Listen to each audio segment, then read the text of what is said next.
talked earlier about you focus on yourself, not so much Manny heading into the fight. But you're also a student of the sport. From that, do you see anything in particular that you're going to be able to take advantage of next month? Oh, absolutely, absolutely. Like I said, Manny's a rhythm fighter, Right. and so am I. So it's going to be who's going to be able to take and control the rhythm and keep that rhythm.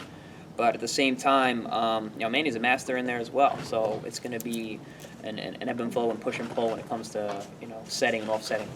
Chris, the Ruslan fight was a tough fight for you. Do you expect the Manny fight to be even tougher than that, of what you went through in that fight with Ruslan? In different ways. The Ruslan fight was tough in the adversity part, but it wasn't so much tough in terms of even physicality. It wasn't a very tough fight, or even really mentally. It wasn't like the only mental strain for that fight was the injury. But other than that, my fight with Emmanuel Taylor was mentally exhausting. It looked like an easy fight. Everyone was like, "Oh, it's an easy fight." But I was mentally tired after that fight. Why? Because he was such a dangerous guy, and he doesn't get a lot of credit for how dangerous he really is. He's the kind of guy you blink and you wake up in the locker room, because he's got that kind of punch. Ruslan beats you down and he catches you and he hits you, but I wasn't overly concerned about his power in that way. If he caught me, I'd be hurt, but I think I could drive. I was worried about the Taylor fight of getting clipped with a big shot, because he was tricky that way.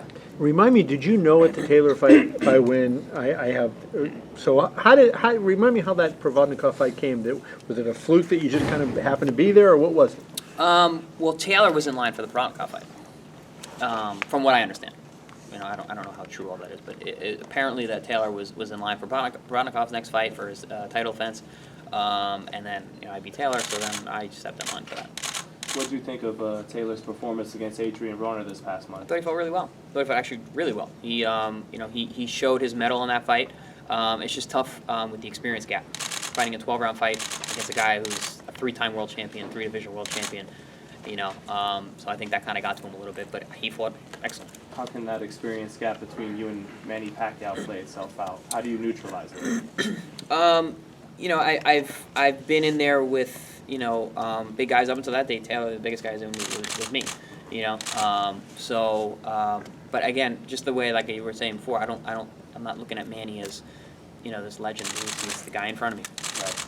Now you mentioned that Taylor fight was your most mentally draining fight because of what you said, the power and all that. Manny's opponents have said that every single one of his punches hurts, and it's a different thing. So are you expecting that this fight is going to be as mentally draining? Absolutely. Yeah. This has got to be this fight is all about strategy, game plan, patience. Pacquiao's a dangerous guy, so I gotta be really on my P's and Q's. But the fact that I've been there before, I think is going to help a lot, because the Taylor was like my first time. It was my first main event on TV. It was my first. A lot of firsts. This is a lot of firsts too, but I feel a lot more comfortable in my skill set now than I did then. What things did you appreciate about that whirlwind tour, traveling, and finally coming face to face with Manny, stuff like that?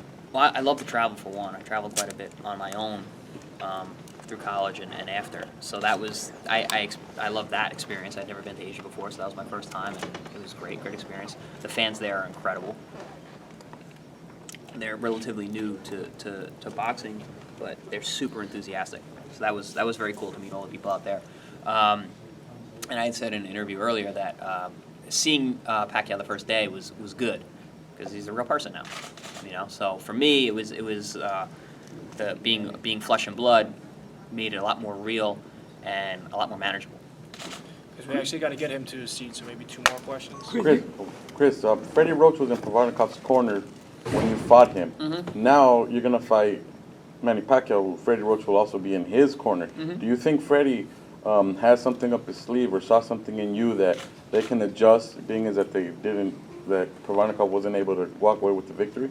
Maybe he does. Maybe he may think that way. He may not. I'm sure he's working diligently on the game plan. I'm sure he has a strategy already, and I'm sure he has a great coach. But it doesn't make a difference to me. I'm not fighting Freddie. You referenced before the basketball, and you said he hope he doesn't get hurt, but I almost take it as arrogance on Manny's part that he's going to play in a professional basketball game before a fight where he's making millions of dollars. I mean, do you take it that way? I don't know if it's arrogance or if it's silly or stupid, but I was during the presser. I actually got on a horse at one point, and as soon as I got up there, I'm like, "This is a bad idea. This is a bad idea," because I'm getting paid after the fight. So you know, that's I don't know. So I don't know if that's the smartest thing to do, but. Last thing, I talked to your coach, and he told me that the first day that you walked into the kickboxing gym, that it was a rough day, and he was surprised that you came back. Why did you come back the next day? I mean, that wasn't really like my first battle. The first day I met my coach, Tim Lane, we sparred, and he gave me the worst beating I've ever had in my life, to this day.